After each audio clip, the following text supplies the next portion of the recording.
You'll never see it on the surface, but 2,600 feet down in the icy waters of Alaska, a giant tablecloth is lurking in the dark.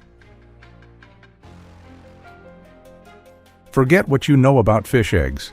These guys don't just lay eggs, they drop what we call mermaid's purses, tough, black, rectangular cases with horns that anchor them to the ocean floor like a death trap.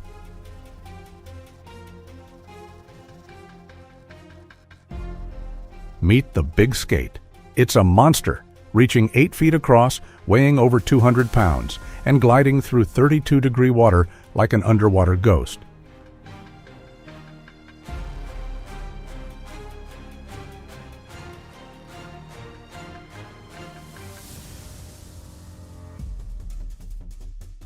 With sandpaper-rough skin and a spine lined with razor-sharp thorns, it's a living fortress.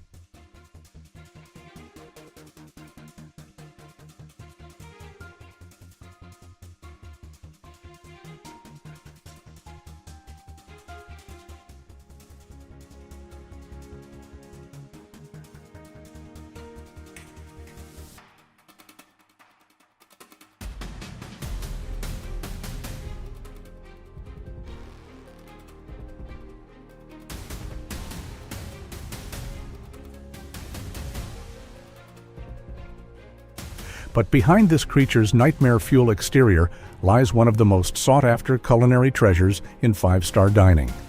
Ready to see how we turn this armored beast into a masterpiece on a plate?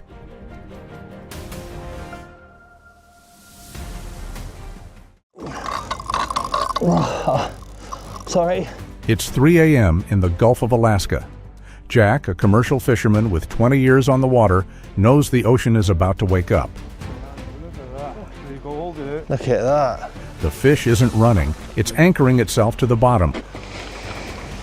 Just so we can unhook it. This isn't just another flatfish, it's a massive big skate. Look at that for a fish. It's a male. There we go. There we go. Under the flickering work lights, Jack is wrestling a 200-pound muscle machine. One wrong move, and those razor-sharp dorsal thorns will slice his fingers to the bone. Oh. A single slip-up means $800 worth of shredded nets, or worse, an emergency room trip in the dead of night. And yeah, I'm over the moon. I fought it like an old man. My top. Hit him up. Fucking work it. Look what is down there. Look at what Reese has got. And keep slide it. Look at that. Right. Oh, mate. This is a fish for life, mate. Guys, Luke is measuring them up quickly. What time is it? It is. Right, just take it a while. Right. He knows his marks, doesn't he?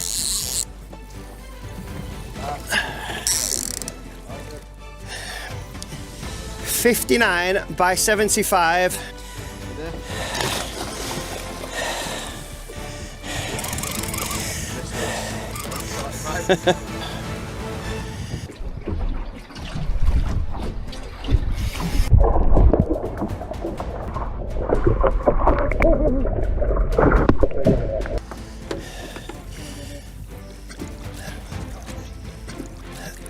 After 45 minutes of pure, adrenaline-fueled struggle, the beast finally gives in.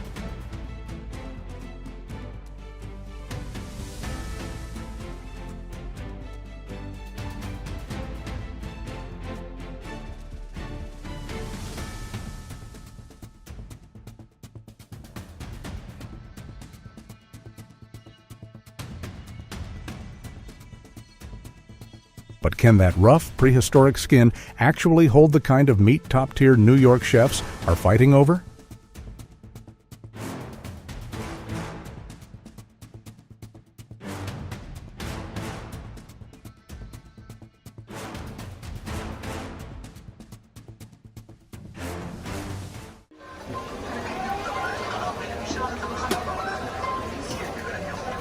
The heavy-duty cleaver comes down, snapping through the thick, rubbery cartilage. Guts out, everything cleaned.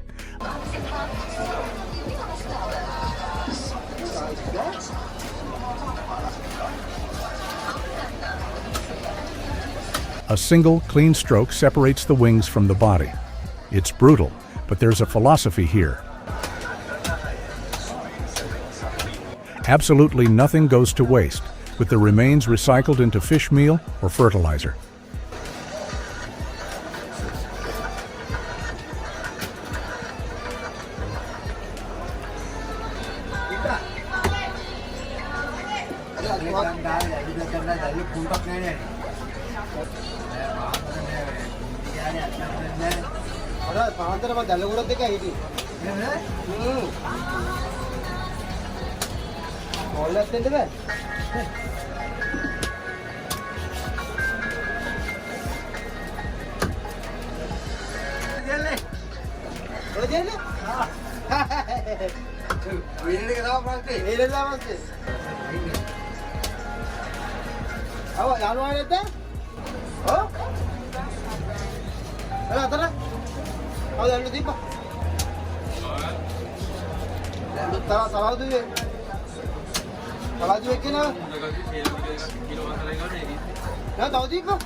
From a bottom-dwelling tank to a work of art. See that lovely sizzle with capers and lemon butter. Nice colour.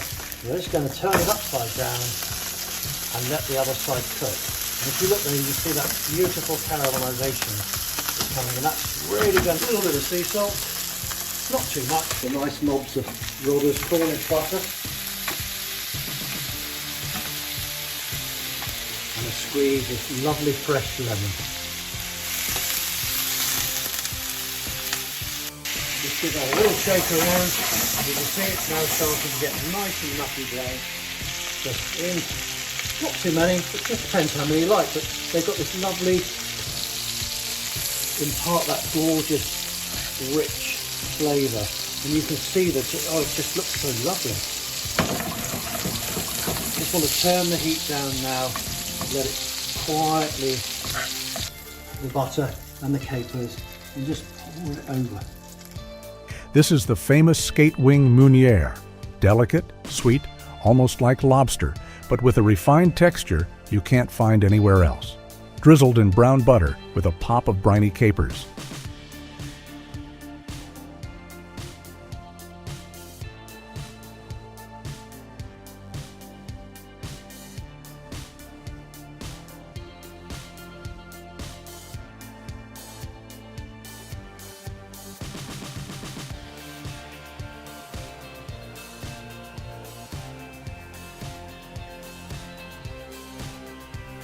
A dish like this can run you $70 in a high-end spot.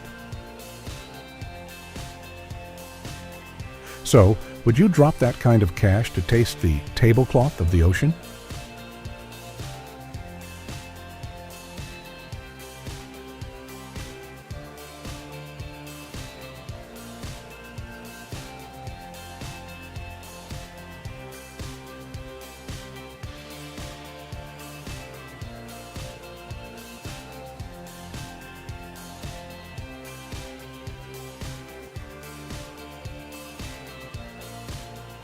And now, dealing with something different.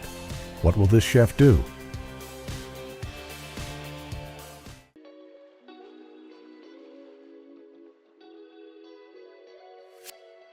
He pins the pike conger's head and cuts the spine in one lightning-fast motion to kill the reflex.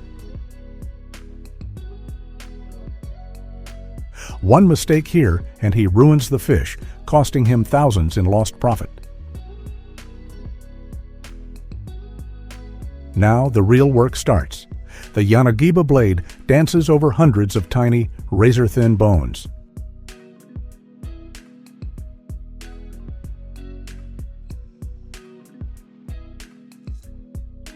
This is honigiri, the art of slicing so fine you cut the bones without ever severing the skin.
It's surgical. After all that precision, is the result actually worth the insanity?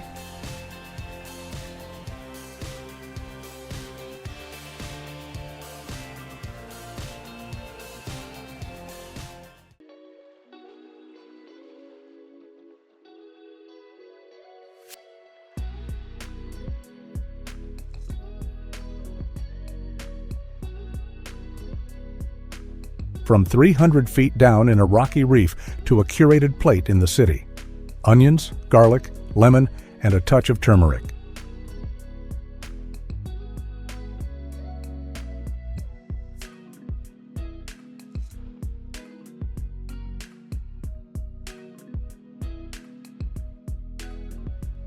The ingredients are set to elevate this wild catch. The magic? When you take that first bite, you don't feel a single bone, just that clean, melt-in-your-mouth tenderness.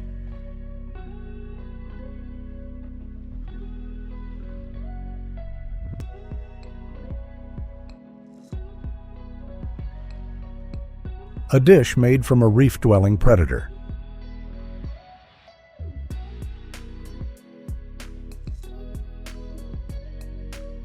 Why not? If you were sitting at this table, are you pairing this with a crisp white wine, or are you keeping it casual with a craft beer?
At the bottom of the ocean, there's a creature that turns solid coral into sand.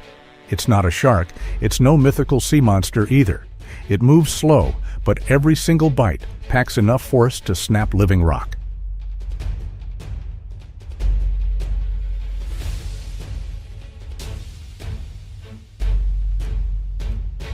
The humphead parrotfish.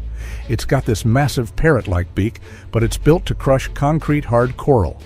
When it eats, it sounds like boulders being smashed together underwater.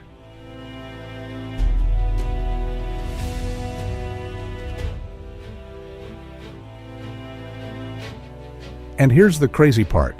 Those pristine white sand beaches on tropical islands? They're literally made from what this fish grinds up.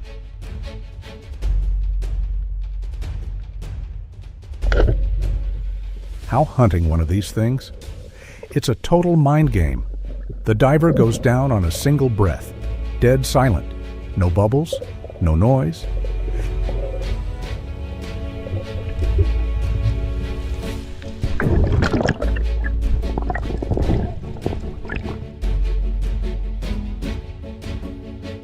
Then, out of the blue shadows of the reef, the rock crusher shows up. The spear flies. The water explodes.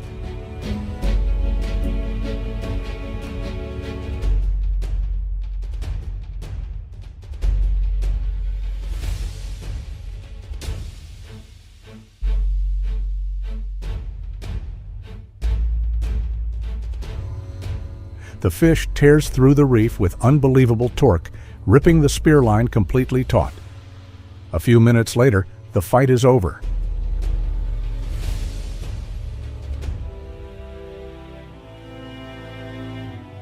What they pull to the surface isn't just a fish. It's a biological machine that grinds reefs to dust with its own teeth.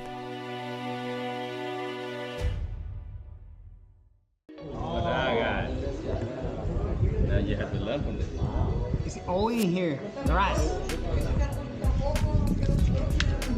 Look, the scales. Yeah, it's so big. Oh, do you want to try it? The blade glides right down the spine, the classic Sanmai Oroshi technique. The butcher's hand drives the knife hard against the bone structure, peeling away thick, dense strips of muscle. Everything is locked in and ready to wake up that deep sea flavor.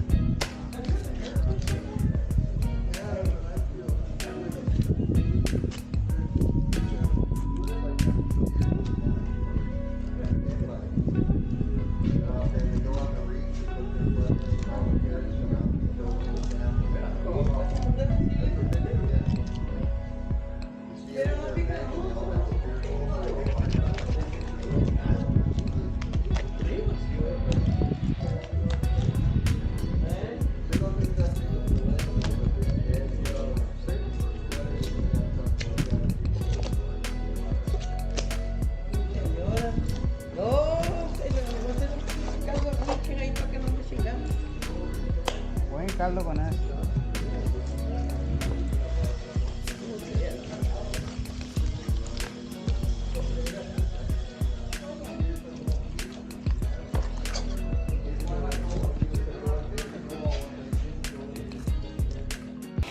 On the cutting board, pure chaos, a fight against heavy scales and thick bone. But here, the violence stops. It becomes pure tranquility. The sashimi, hand-sliced, resting on chilled black slate, glowing like frosted glass under the studio lights.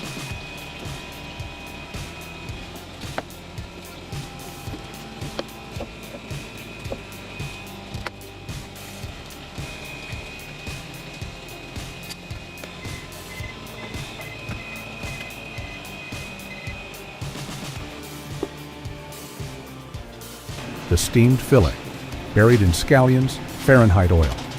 The flash of heat forces the dense muscle to bloom instantly.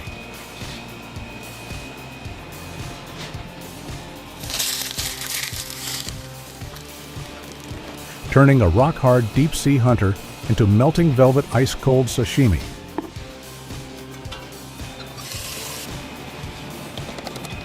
Or sizzling hot fillet. Which plate are you reaching for first?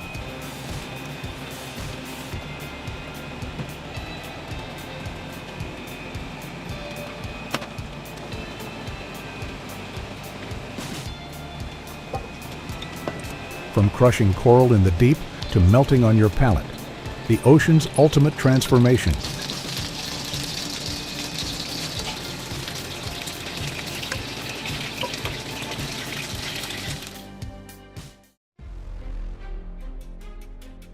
There's this one fish. The second a diver touches it, it blows up like some kind of alien. The body balloons out, spine stands straight up, and the real nightmare is the poison locked away inside.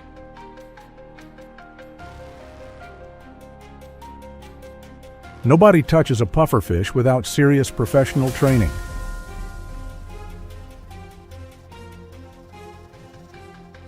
One tiny mistake, one squeeze in the wrong spot. The whole dive could end right there in the water. What this diver is holding isn't just a fish. It's a living, breathing biological weapon made by Mother Nature.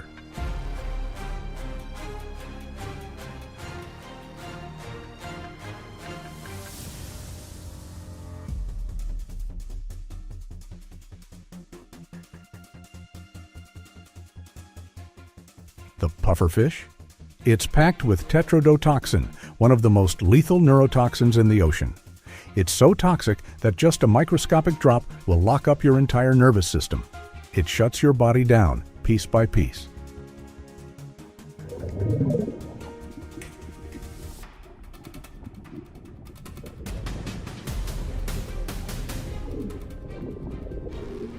The scariest part? Even today, there is no actual antidote. But the crazy thing is, we took this highly lethal creature and turned it into the most dangerous luxury dish on the planet.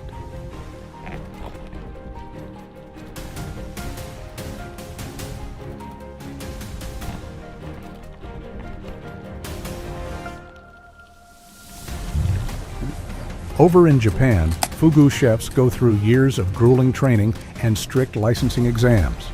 Because if that blade is off by even a few millimeters, whatever poison is left behind turns a high-end dinner into a death sentence.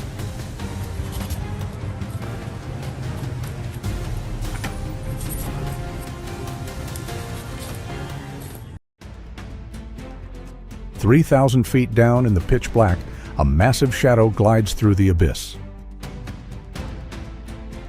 The diamond squid. This isn't some tiny baitfish. It's a 60-pound giant, propelled by a massive diamond-shaped fin that spans its entire body.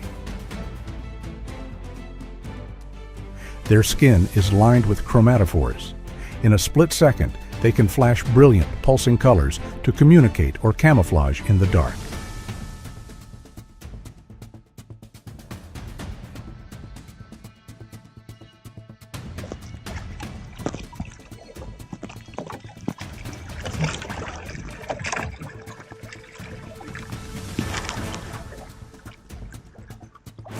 But the most incredible part? They don't swim in massive schools. They navigate this freezing, lightless desert in pairs, a bonded couple hunting together in the void. And that's when the harvest starts.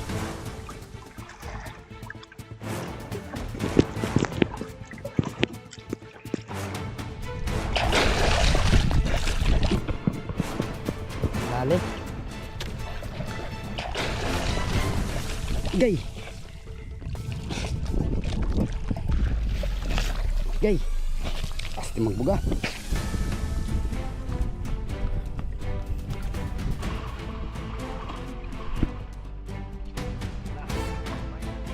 No massive nets, no roaring engines, just heavy lines dropped straight into the crush of the deep. You wait in the silence, then a violent, heavy drag on the line.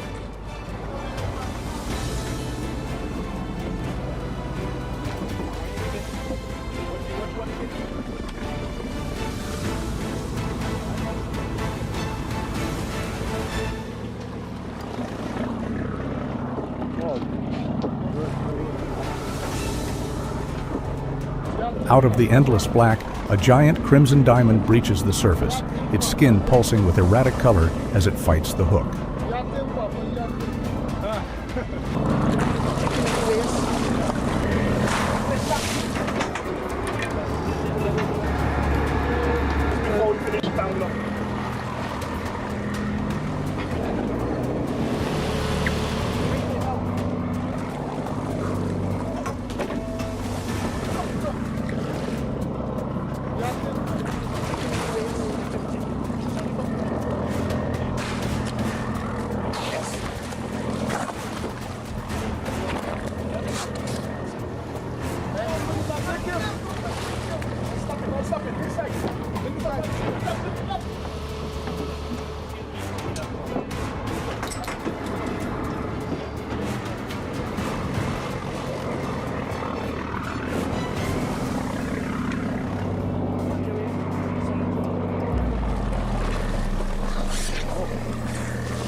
But here's the haunting part. This 60-pound monster only lives about a year, born in the dark, growing into a massive predator in one brief window, and then gone forever.